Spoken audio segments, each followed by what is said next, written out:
Today we are just going to be going over how to change an engine air filter for a Toyota Avalon.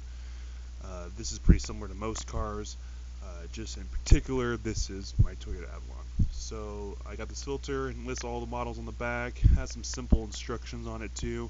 I have this one off Amazon. I'll just go ahead and link it for you guys in the description if that helps. So first of all, just pop the hood of your car. You'll find this on the right side of your car. This is where the engine air filter is kept. If you notice me struggling here for a second, it's because on the Toyota Avalons they have these little black metal clamps that you have to lift up. You see I'm doing that now. So now you can get the whole thing up. Just literally nothing's holding it in. You just grab it.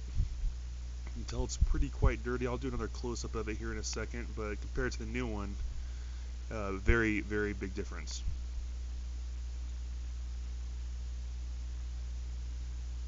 Then there's a side that has that ridge that you put down. Also, you might want to vacuum the vacuum stuff out of here.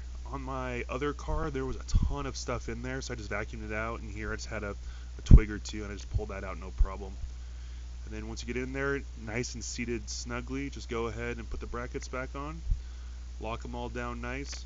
I like to turn the car on and just listen to make sure everything sounds good. But that's it. It's pretty simple. And here's the dirty one. You can tell on the one side it just looks dingy.